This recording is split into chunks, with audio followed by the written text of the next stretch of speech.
today we are making a BLT with a side of fries, one of my go-to orders at any diner, I'm sure yours as well. And recently I feel like I've nailed the at-home version, so I'm gonna share that with you today, and it's all simply because of the ingredients. It's August, which means that it's peak tomato season, and it means that you should absolutely be making BLTs this month. If anything, this is just a public service announcement. Tomatoes, peak season, make BLTs. And on top of that, we're gonna do all of it on one sheet pan. So we're gonna make bacon, we're gonna make the fries, and we're gonna toast the bread all in one sheet pan to make this even easier. Let's start the process. I mean, who doesn't love a good BLT, a classic American sandwich? I would put a good BLT up against all the best sandwiches in the world, up against a banh mi, up against a really good Italian sub. I think a BLT deserves to be in the pantheon of sandwiches. So let's start out with the bacon, and this is my foolproof 20-minute method for making perfect bacon in the oven. So the bacon goes into the oven, which is not preheated, and then we set the oven to 400, and the bacon will come up to temperature with the oven, ensuring that they won't curl up in the oven like they do when you're pan frying them. It's no mess in your kitchen because you're making in the oven, and it's kind of like put in the oven and then do other things, prep other things like our fries while they're in the oven. Okay, so I've got a couple of russet potatoes that I've already peeled. For the cuts here is slicing in half, and then doing some steak fry cuts. I do prefer making a thicker cut fry at home. I think they just work better in a home kitchen. This is the thickness that we're going for with these potatoes. And now that all of our potatoes are cut, I'll get them in a bowl here. And then all I'm adding to this bowl is just a dab of oil, which will kind of act as our glue for the seasoning. And then we're gonna add a 1/4 teaspoon of paprika, 1/4 teaspoon of turmeric, garlic powder, and onion powder. And last, but definitely not least, our Lowry seasoned salt. We are gonna put a good amount of this. I'd say at least a couple teaspoons for 2 potatoes. So I'd say around the 15-16 minute mark, turn off the oven, and then set the timer for another 3 or 4 minutes, and it will cook even more with the residual heat in the oven, and then get that perfect crispiness. And now here's our bacon after that 4-minute cool down period. And now we'll set this bacon aside on a paper towel to soak. And now all that rendered bacon grease will be our fat for our potatoes. So once our bacon is done, we want to reheat the oven to 425 for our fries.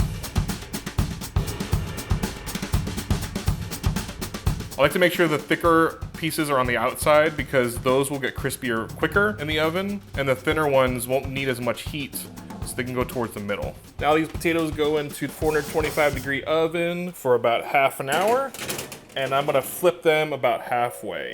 And with all that reserved rendered bacon fat still in the pan, we're basically shallow frying these fries in the pan. I love the color, I love the texture you get out of these home fries. It's a perfect balance between like a baked potato and like a fast food fry. And once the fries are going, we can start prepping the rest of our ingredients for the BLT. So let's get our bacon that we've been off to the side. And all we're doing with the bacon is splitting them in half.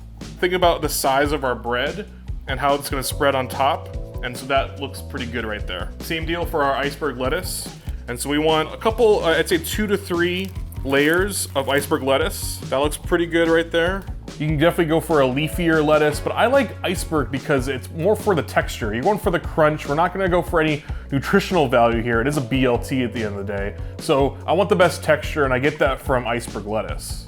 And then finally, for our beautiful heirloom tomatoes here, I like to use a serrated knife so that I make sure I don't get too many juices out of the tomato, and I keep the tomato, for the most part, intact. I know a lot of people would say that the bacon is the star of the show in a BLT, but those people unfortunately are wrong, because the tomato is the star of the show, and that's why you gotta have ripe tomatoes, really good tomatoes. When I'm at the grocery store, I'm looking for 1 big tomato, and those will kind of be my steak cuts, I like to call them, for the sandwich. And then I like to get 2 smaller ones, which will be the smaller, thinner slices that'll flank the tomato steak cut and spread out all that tomato across the bread. When you're making a sandwich as special as a BLT, you definitely want to be prepared, so I recommend having a cutting board just for your ingredients and kind of laying them out almost assembly line style. So we have our lettuce, our tomato, then our bacon.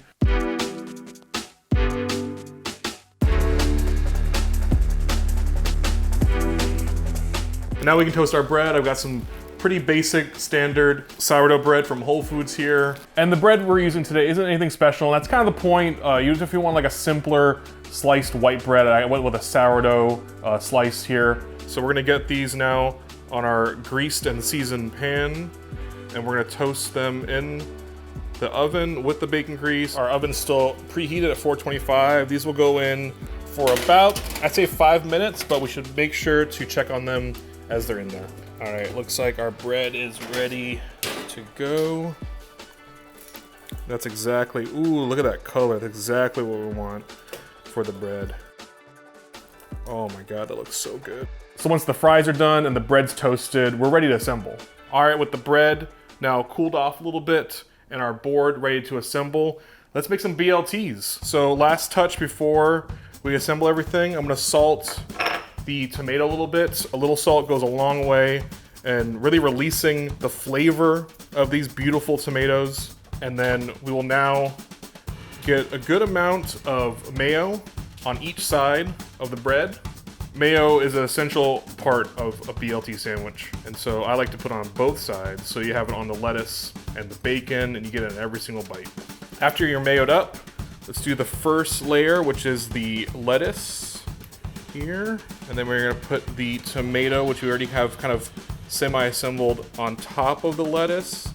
And this is where you have to kind of act a little pretty quick because it's starting to become a little bit of a tower that we're gonna have to like kind of control here. So then the bacon goes right on top of the tomato, and then lastly, the bread goes on top. And this is where you want to put a little bit of pressure now that everything's in here to kind of get everything compressed. Everything gets to know each other really well here.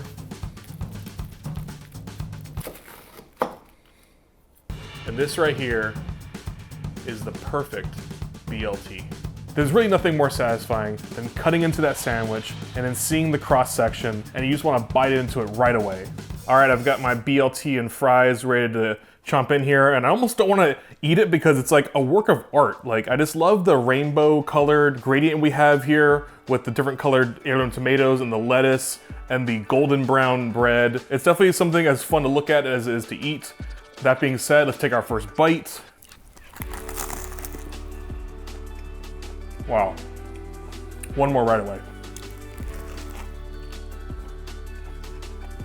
Whoa. Oh my God.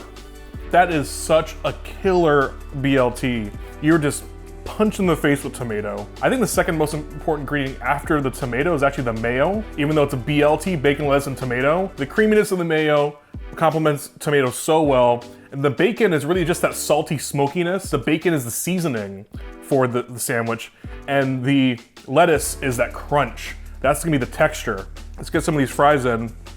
Perfectly golden brown, crispy on the outside, still gonna be soft and starchy on the inside. Get that Lowry sea salt instantly. The perfect seasoning for fries. Before I have any more, gotta put some Heinz ketchup on them. My favorite condiment. Let's dip it in the ketchup. Oh my God. Ketchup and fries, man, undefeated. I really hope you end up making this BLT, and August is the perfect time with peak tomato season.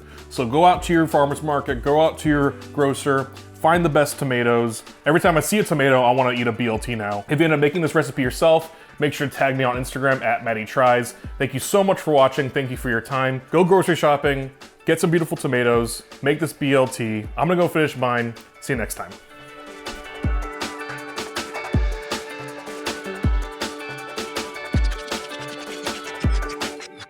In California, a really popular addition to a BLT is avocado. Nah, get it out of here. Don't put avocado on your BLT.